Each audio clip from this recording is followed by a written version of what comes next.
A priori, j'ai pas trop d'avis là-dessus, sauf qu'il y a un certain nombre de critères que nous avions déterminés et que les deux remplissent.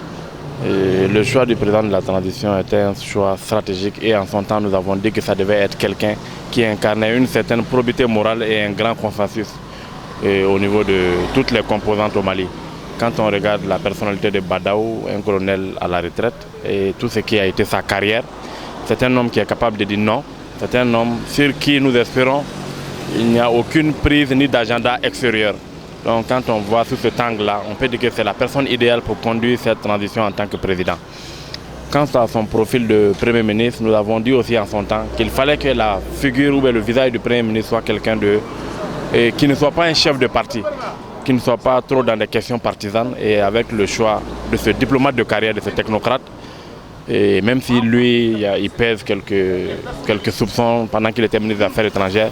Quand on veut chercher un nouveau Mali, il faut qu'on cherche une nouvelle personne. Les nouvelles personnes, là, les deux grands hommes-là, je pense que quand le peuple malien décide de soutenir ces deux grands hommes-là, je pense qu'on peut atteindre notre objectif. On est déjà au bout du tunnel. Le bout du tunnel, c'est quoi? Avoir un homme intègre, un homme digne, un homme qui a fait un caractère, qui a un caractère exceptionnel, je peux dire. Donc, je peux dire le vieux Badaou, c'est un grand homme, c'est un homme exemplaire, parce que les tâches qu'il a eu à faire dans ce pays-là, je pense que c'est honorable. Et en ce qui concerne le Premier ministre, je pense qu'il aussi a un parcours vraiment, je ne dis pas extraordinaire, mais un parcours appréciable, parce qu'il a dirigé les affaires étrangères au moment où c'était difficile. Mais quand il est venu aussi dans un moment plus difficile que la fois précédente, je peux dire que c'est un espoir. L'appel que j'ai aussi à lancer au M5 de rester mobilisé. Et si j'étais le M5, nous allons observer, parce que tout ce qui s'est passé depuis quelque temps donne une réflexion aux uns et aux autres. D'être donc l'avant-garde et de continuer à surveiller. Mais nous voulons un changement profond.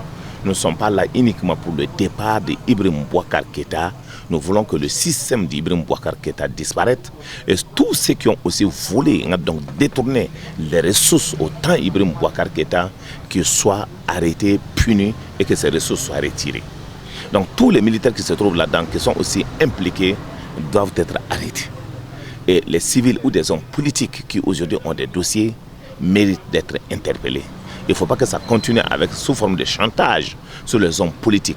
Mais comme on veut faire croire à tout le monde que les hommes politiques ne sont pas bons, je vais dire aux Maliens qu'on veut ou pas, c'est ces hommes politiques qui géreront le pays, qui vont gérer le pays.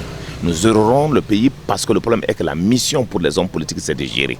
Les militaires, la mission, c'est de faire en sorte de surveiller l'intégrité territoriale du Mali et de créer les conditions pour que le Mali soit géré, pour que au moins que l'intégrité du territoire national soit préservée.